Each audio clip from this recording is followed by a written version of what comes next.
अपक्ष खासदार विशाल पाटलांना भाजपमध्ये येण्याची ऑफर देण्यात आली। भाजप नेते चंद्रकांत पाटलांकडून खुली ऑफर देण्यात आली। राजकारणात नेहमी वर्तमानावर चालावं लागतं असं चंद्रकांत पाटील म्हणाले। जिल्ह्याच्या विकासासाठी विशाल पाटलांनी विचार करावा असं देखील पाटील म्हणाले। तर चंद्रकांत पाटील यांची ऑफर म्हणजे आपण चांगलं काम करत असल्याची पोच पावतीये, मात्र आपण भाजप सोबत जाणार नाही अशी प्रतिक्रिया खासदार विशाल पाटलांनी दिली आहे। राजकारणात नेहमी वर्तमानावर चालावं लागतं, पुढे काय माहित नाही। वर्तमानामध्ये त्यांच्या हाताशी अजूनही 4 वर्ष 2 महिने आहेत। मे महिन्यात त्यांचं वर्ष पूर्ण व्हायचं, त्यामुळे 2 महिने आहेत। तर त्यामुळे 4 वर्ष 2 महिन्याच्या कालावधीचा आम्ही विचार करतो आहोत। जर ते बरोबर आले तर आमची केंद्रातली एक संख्याही वाढते आणि मग जिल्ह्यातल्या विकासाच्या कामांना त्यांना जे करायचं आहे त्यालाही सोपं जाईल, म्हणून आम्ही त्यांना जाहीर ऑफर आता पुन्हा एकदा देत आहोत, त्याचा त्यांनी विचार करा।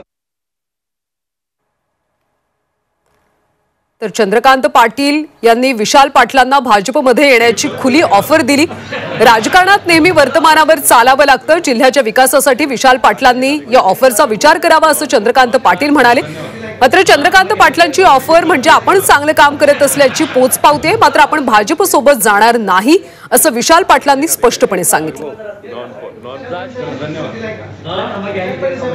महत्त्वाची बातमी आपण पाहतोय। अपक्ष खासदार विशाल पाटलांनी भाजपमध्ये यावं अशी खुली ऑफर भाजप नेते चंद्रकांत पाटलांनी दिली। राजकारणात नेहमी वर्तमानावर चालावं लागतं, जिल्ह्याच्या विकासासाठी विशाल पाटलांनी या ऑफरवर विचार करावा असं चंद्रकांत पाटील म्हणाले। दरम्यान चंद्रकांत पाटील यांची ऑफर म्हणजे आपण करत असलेलं काम चांगलं आहे याची ती पोच पावती आहे, मात्र आपण भाजप सोबत जाणार नाही असं विशाल पाटलांनी म्हटलंय।